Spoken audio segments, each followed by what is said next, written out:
My name is Selena, and welcome to Live Life Well.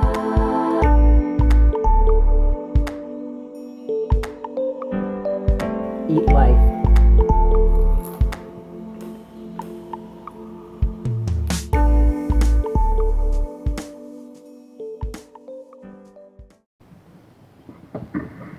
Hi guys, welcome to Live Light Well. So today I wanted to talk about Judith and whether or not we as women can make intermittent fasting and eating weekly a lifestyle. Judith was a woman in the Bible during the time of the completion of the Second Temple in Jerusalem, and she was a widow of a wealthy man, and she dedicated her life to fasting. Judith actually fasted every day except for she ate the evenings of the new moons and the Sabbaths, and she ate in the evenings of the festivals. And she was a widow who had an inheritance from her husband, and she put on sackcloth, and she spent most of her life in a tent on the rooftop of her house praying. She was known to be beautiful, comely and beautiful, and to have a godly countenance.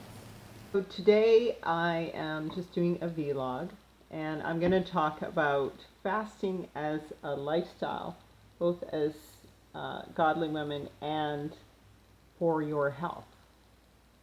And so the story behind this is that I was praying about whether or not I could fast, because I was like, I want to do a 40-day fast, I want to do a 30-day fast, and then I was like, but every time a Sabbath would come up, I would want to eat. Fasting as a lifestyle. Is it doable? So Judith, she is an example of a godly and beautiful woman who led a fasting lifestyle and lived to be 105. I had been praying because I was like, you know what, I need to fast like for a long time.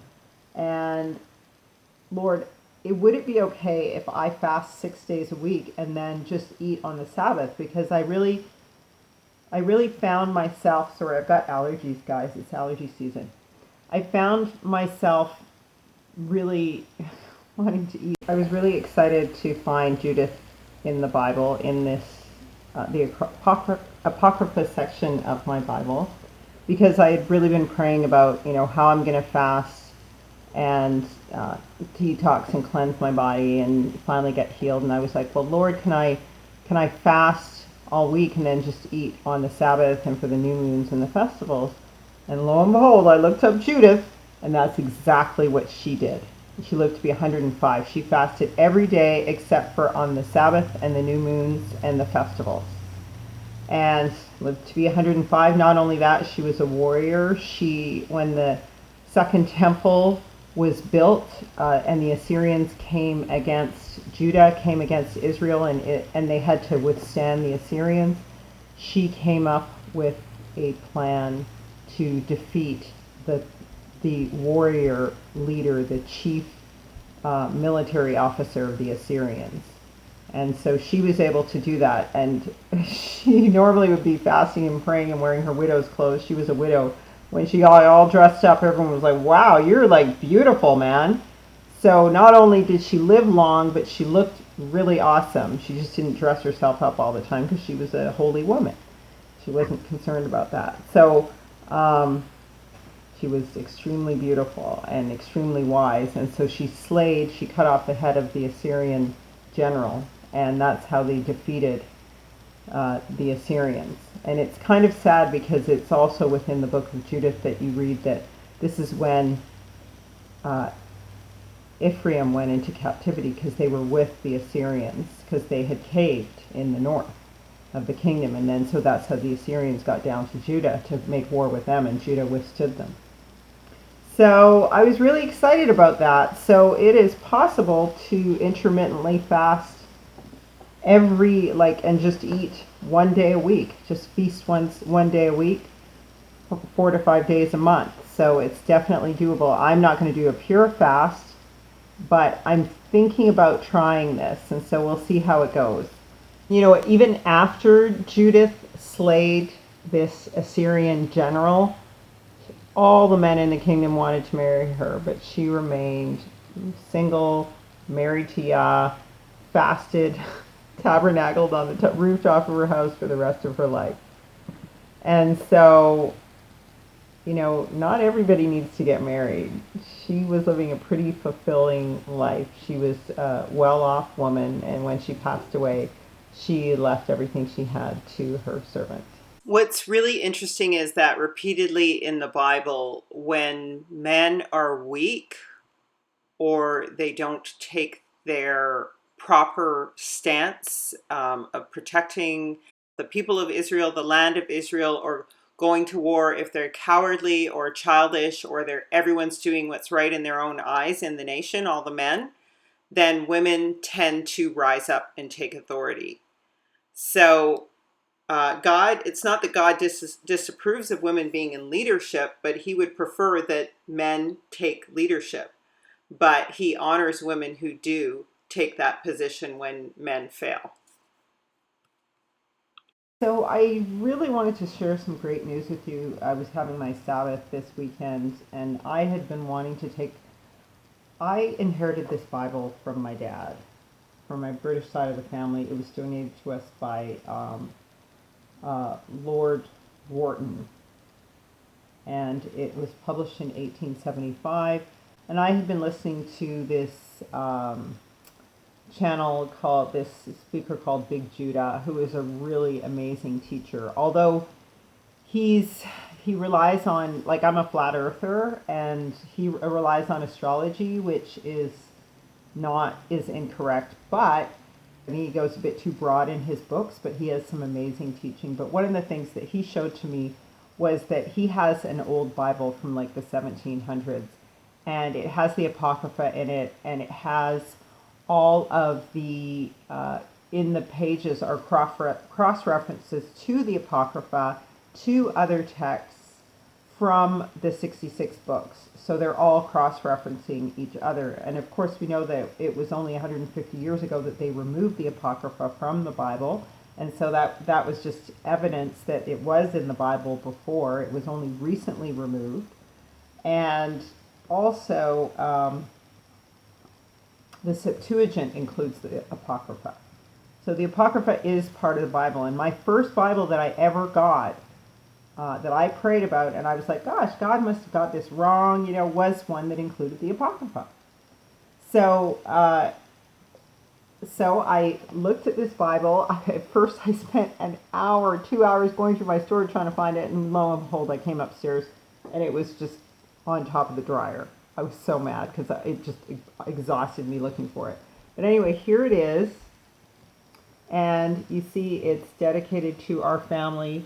We got it from Lord Wharton, gifted from Lord Wharton trustees in 1875, in memory of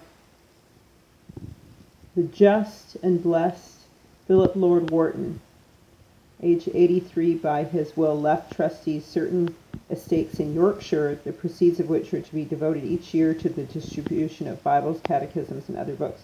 This book is given by direction of the present trustees. 37th, 101st, 113th, 145th Psalms in the prayer book version should be learnt, if possible, by the recipient. Okay, and I got it. God is so good, man. So King James commissioned the original King James Bible. I believe he was a Hebrew Christian convert. Basically looks like my brother. And he was the one who called the Catholic Church the Antichrist and the son of perdition, and he was beheaded. And King James was the only king to rule all of England, like Britain, Scotland, and Ireland.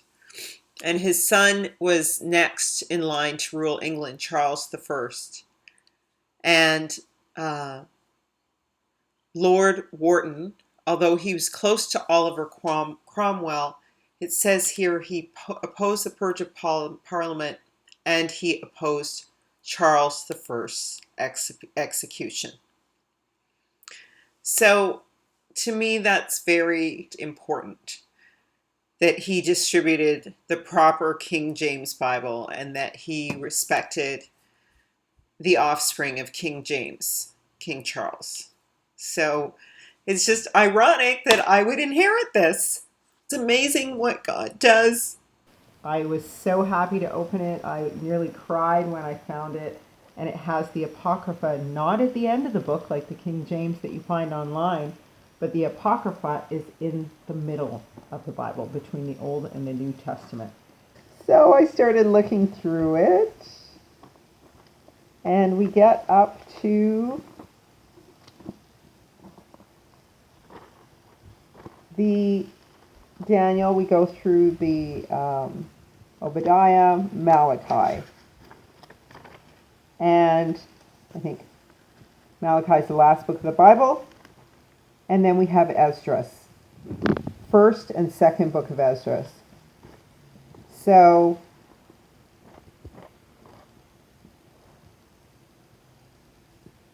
Maccabees, everything is in here. Baruch, Judith, Wisdom of Solomon.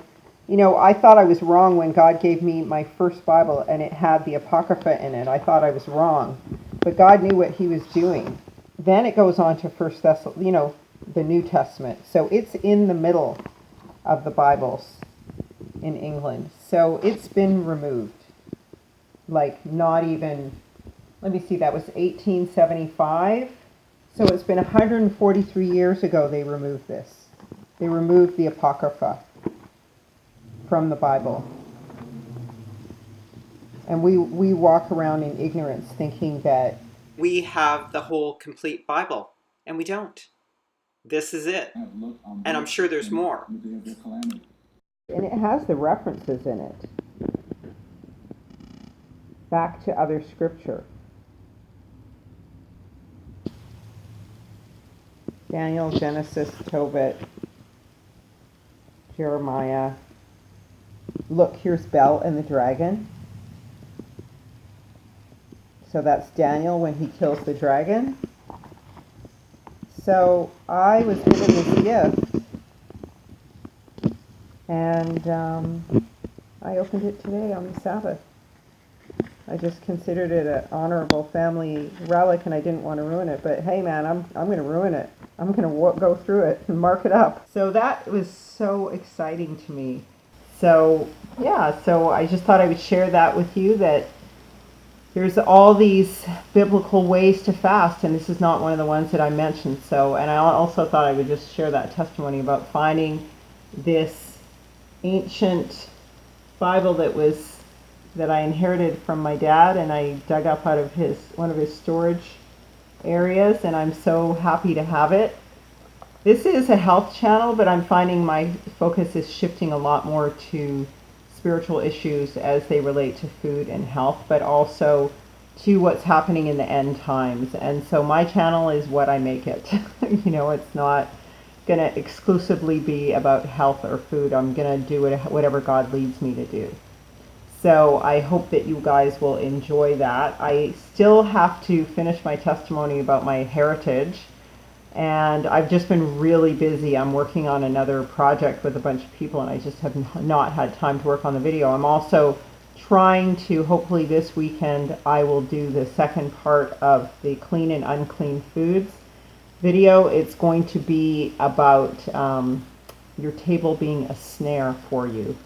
So thanks so much for watching, and again, I will be catching up on my other videos and doing much more. I want to do a whole series on the design of the body in relation to the earth and everything. So that's going to take me a while to do, but I still have to finish my other series. So I'm working on this stuff. If you guys want to just be patient with me. I think I might be doing a lot more vlogging though, because I'm just learning so much information right now. It's just like almost overwhelming. So anyway, thanks again for watching, and don't forget to eat well, eat life, bless.